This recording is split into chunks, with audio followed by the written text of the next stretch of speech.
तप और त्याग का प्रभाव। सूखे के आतंक से धरती का सोना जगह जगह से दरक गया।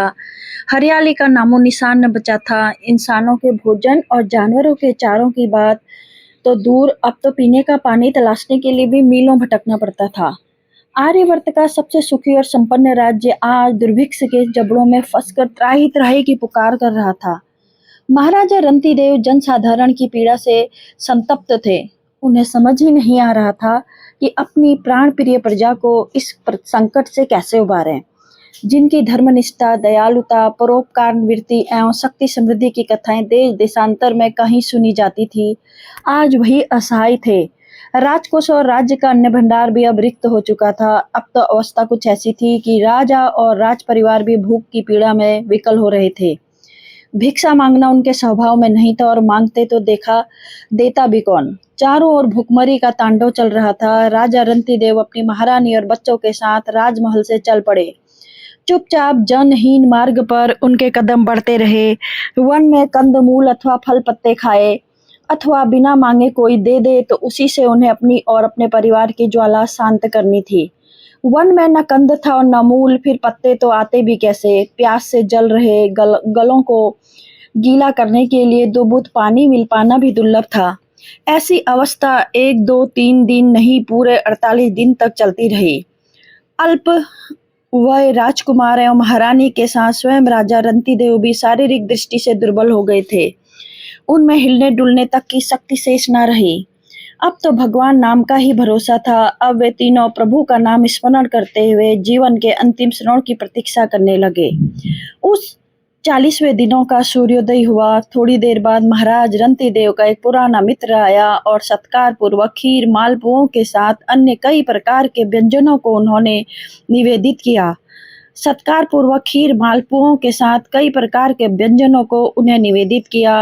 वह अपने साथ एक बड़े पात्र में जल भी लाया था, जिसे उसने पास में रख दिया। तभी एक ब्राह्मण ने आकर कहा, महाराज मैं बहुत भूखा हूँ, कुछ भोजन हो तो दीजिए। रंतीदेव को जैसे मनोवांछित वरदान मिला। उन्होंने उस ब्राह्मण को भगवान मानकर आदर के साथ बैठाकर भोजन कराया। ब्राह्मण तृप्त होकर राजा, रानी तथा पुत्र तीनों को आशीर्वाद देता हुआ चला गया। राजा ने शेष भोजन के 3 भाग किए और एक रानी को तथा दूसरा पुत्र को दे दिया। अपना हिस्सा लेकर वे खाने के लिए बैठे ही थे कि एक शूद्र अतिथि आया। राजा रंतीदेव ने उसे भी भोजन कराया। वह शूद्र भी भोजन करके महाराज का गुणगान करते हुए चला गया। शेष भोजन में महाराज कौर लेकर मुंह में रखने वाले थे कि एक चंडाल अपने कुत्तों के साथ वहां पहुंचा तथा कहने लगा कि महाराज हमारी रक्षा करें, मैं और मेरे कुत्ते बहुत दिन से भूखे हैं, भोजन के बिना प्राण निकलने ही वाले हैं।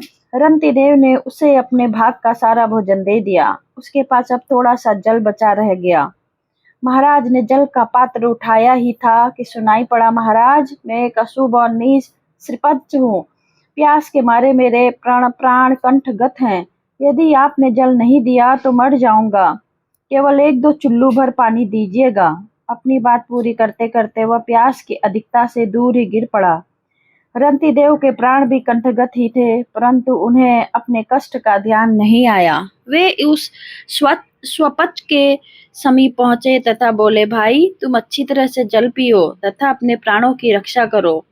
महाराज रंतीदेव से जल पिलाते हुए अपने मन में एक ही बात बार बार दोहरा रहे थे, हे सर्वव्यापी भगवान नारायण, इस जीवन की लालसा से व्याकुल प्राणी के रूप में आप ही मेरे सम्मुख हो। यह जल मैं तुम्हें ही अर्पण कर रहा हूँ।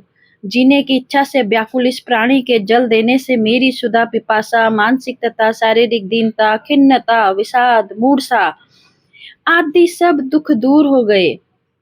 महाराज रंतीदेव ने पात्र का सारा जल उस स्वपच को तत्काल सत्कार भाव से पिला दिया। उसकी तृषा मिट गई और वह संतुष्ट होकर चला गया। उसके जाते ही वह लड़खड़ा कर वहीं गिरे, परंतु उन्हें किसी कोमल करों ने संभाल लिया।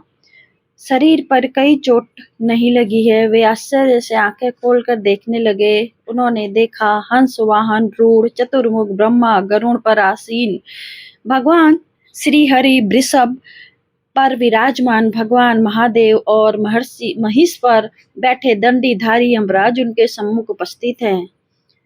धन्य है महाराज आप, ब्राह्मण, शूद्र, चंडाल, स्वपद, किसी से भी आपकी भेद बुद्धि नहीं। सब में आप अपने इष्ट देव को ही देखते हैं। आपकी सेवा और तप से हम सब देवता प्रसन्न हैं। आप जो चाहो मांग लो। भगवान श्री हरि के अधरों पर वात्सल्य शक्ति मुस्कान थी। भाव विभोर रंती देव की आंखों में प्रभु के बात सुनकर भाव बिंदु छलक उठे। वह गदगद कंठ से कहने लगे, जगत के स्वामी, हे परमेश्वर, मैं अपनी सद्गति, अष्ट सिद्धि अथवा मोक्ष नहीं चाहता। मुझे सब प्राणियों के हृदय में निवास करके उनके सब दुख भोगने की सुविधा दो, जिससे सब प्राणी दुखहीन हो जाएं। ऐसा ही होगा राजन। भगवान अपने भक्त के पर दुख कर्ता से विगलित होकर कह रहे थे, तुम्हारे जीवन का स्मरण मनुष्यों में यह बोध पैदा करेगा कि जीवन के मर्म अपने दुखों में चीखना बिलखना नहीं, बल्कि अन्य दुखी जनों की पीड़ा निवारण में जुट जाना पड़ता है। जिनमें भी ऐसा विवेक जागेगा, वे तुम्हारे तप और त्याग के प्रभाव से स्वतः दुख मुक्त हो जाएंगे। जय श्री हरि, जय श्री राधा कृष्णा।